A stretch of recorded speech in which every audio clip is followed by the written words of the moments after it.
नमस्कार बच्चों। और हाफ ईयरली की सीरीज़ हमारी चल रही थी और एक बार फिर से उस हाफ ईयरली सीरीज़ के अगले पार्ट में हम लेकर हाजिर हैं।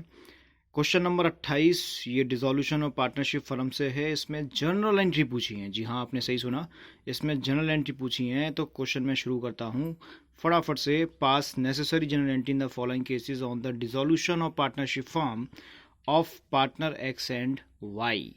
तो 4 एंट्री पूछी हैं और ये 4 नंबर का क्वेश्चन है। एंट्री भी बहुत ही लाजवाब पूछी हैं, बहुत अच्छी हैं। ठीक है, तो सबसे पहला है realisation expense ₹5000 were to be borne by X a partner however it was paid by Y. क्या बात है, कोई बॉर्न कर रहा है, कोई पे कर रहा है, इसका उसको चल रहा है, अच्छी बात है। तो रियलाइजेशन एक्सपेंस 5000 है और ये बॉर्न किया है एक्स ने। एक्स बॉर्न कर रहा है यानी एक्स इस जिम्मेदारी को उठाने के लिए अपने कंधों पर तैयार है, लेकिन किसी भी तरह से अभी एक्स ने पे नहीं किया है, उसको वाई पे कर रहा है। यानी ये वजन जो सीधी सी बात है वो वाई के कंधों पर पड़ चुका है। कंधे एक्स के हैं लेकिन गन वाई की है। चलिए इसको समझते हैं, इसका करना क्या है। तो realisation expense borne by X से लेकर पेड बाय वाई को देना है। इसका मतलब क्या है, एक्सपेंस तो एक्स बॉर्न कर रहा है लेकिन पेड कौन कर रहा है, वाई कर रहा है। अभी तो वाई पे कर रहा है लेकिन भविष्य में वाई को ये खर्चा, इस खर्चे का पैसा देना पड़ेगा। यानी वाई जो पार्टनर है इसको पैसा मिलेगा, तो इसकी जो कैपिटल है वो क्या हो जाएगी, क्रेडिट हो जाएगी। वाई की कैपिटल क्रेडिट हो जाएगी। जी हाँ, सही सुना आपने, क्योंकि वाई अभी पे कर रहा है लेकिन बॉन्ड कौन कर रहा है, एक्स कर रहा है। वाई बॉन्ड नहीं कर रहा, वाई तो सिर्फ पे कर रहा है। वो कह रहा है भाई अभी मेरे पास कैश नहीं है। एक्स कह रहा है वाई से, वाई क्या, एक्स कह रहा है वाई से कि अभी मेरे पास कैश नहीं है, तुम पेमेंट कर दो। तो वाई बोला ठीक है मैं कर देता हूँ। तो वाई ने कैश दे दिया, तो वाई ने कैश दिया लेकिन बॉन्ड कौन कर रहा है, एक्स कर रहा है। तो एक्स से लेके वो पैसा हम किसको दे देंगे, वाई को दे देंगे। तो एंट्री हो जाएगी X capital account debit to Y's capital account 5000 and 5000। मैं उम्मीद करता हूँ समझ में आया होगा। ठीक है। नेक्स्ट पॉइंट है इसमें, इन्वेस्टमेंट कॉस्टिंग ₹25,000 कंप्राइजिंग 1000 शेयर्स। यानी 25,000 रुपये के शेयर हैं, 1000 शेयर हैं। डिवाइड लगाएं, 25,000 डिवाइड बाई 1000, तो हमारे पास नंबर ऑफ शेयर निकल के आने वाले हैं 25 रुपीज़ का एक शेयर। ठीक है।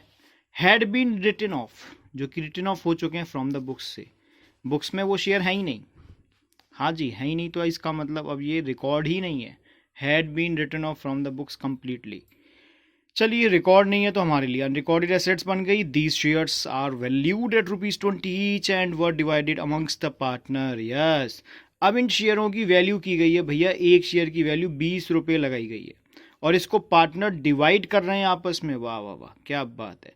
पार्टनर कह रहे हैं भाई फर्म से माल जा रहा है, कोई बात नहीं, अब ठीक है ₹20 का शेयर है, हम इसको अपने घर ले जाते हैं। तो ये हो गई unrecorded assets took over by partner.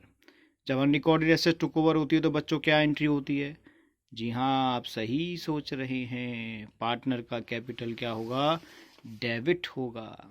तो X capital account debit, Y's capital account debit to realisation account. Number of share कितने हमारे पास, नंबर ऑफ शेयर हैं 1000। एक शेयर कितने रुपए का वैल्यू है, ₹20 का वैल्यू है। तो कितनी वैल्यू हो गई, 20,000।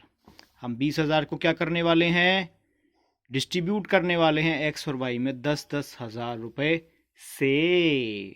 जी हाँ, तो ये एंट्री कंप्लीट हो गई सेकंड नंबर पे। अच्छी एंट्री है, बढ़िया एंट्री है। आप इन एंट्री को करके डिसोल्यूशन में एक्सपर्ट बन सकते हैं। तो थर्ड पॉइंट है, Y loan of ₹50,000 settle at ₹48,000। 50,000 रुपये का लोन 48,000 में सेटल हो गया। चलिए क्या बात है, अच्छी बात है ये तो। अब सेटल हो गया तो सेटल हो गया। तो वाई का लोन पे कर रहे हैं, वाई लोन अकाउंट डेबिट 50,000। हमारे पास से कैश कितना जा रहा है, 48,000 ओनली। हमें 2,000 का क्या हो गया, फ़ायदा। अब ये फ़ायदा कहाँ पर पहुँचाना पड़ेगा, रियलाइजेशन में पहुंचाना पड़ेगा। बहुत से बच्चों ने एंट्री की थी Y's loan account debit to bank 48,000, but वो रियलाइजेशन में नहीं उन्होंने ट्रांसफ़र किया उसको। तो बच्चों ये गलती नहीं करना, इसको ध्यान से देखने का, ठीक है ना। समझ में आया कि नहीं आया, अच्छी बात है, समझ में आया, नहीं आया तो वीडियो पॉज करो या रिवाइंड करके दोबारा देख लो, अच्छी बात है। फोर्थ एंट्री हमारे पास है, machinery book value rupees 6 lakh was given to creditor at a discount of 20%।